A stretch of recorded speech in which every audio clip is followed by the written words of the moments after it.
You got to assume that as long as these Victorian numbers keep hitting record highs, you've got a baby now who may well be infected. It's basically flooding through aged care centres. It's not going in the direction that we want it. That's going to keep giving the economy the wobbles, isn't it?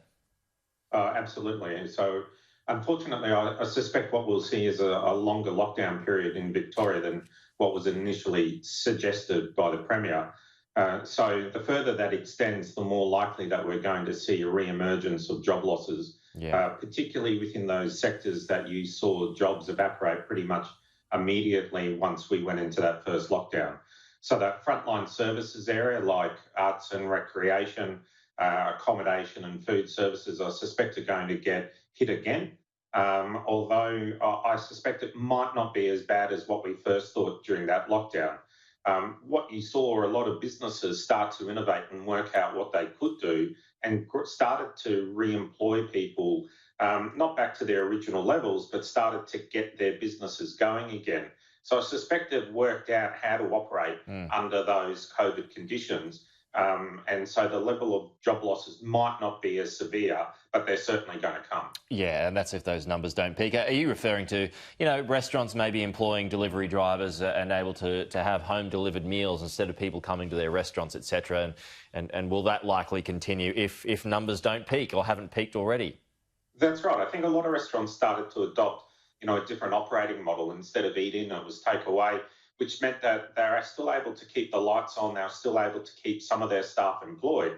So instead of having, say, 15 people working at a restaurant, they may have had 6. So again, that's still a significant job loss, but it's not 15. And so I suspect that we'll start to see more of that emerging, plus also people starting to realise, that their business can in fact operate in a different way. The Business Council of Australia, Brendan, is a piece in the Financial Review this morning talking about how it wants a 20% business investment allowance to be imposed, and also the bringing forward of the next 2 stages of tax cuts from next year. What sort of an impact do you think that might have? So I think both of those effects will have different outcomes. I think at the moment what you're seeing even with very low interest rates, you're seeing the Reserve Bank being able to provide funding to banks at 0.25%. And you're also seeing the government's small to medium enterprise loan guarantee system that provided $40 billion worth of activity. But with the Treasurer's announcement last week, he's only identified that only 4% of that's been taken up. So in terms of driving investment activity, businesses want certainty. They want to be able to understand that a dollar that they invest today is going to give them a long-term return, as opposed to, in fact, being written off as a bad investment in a short period of time.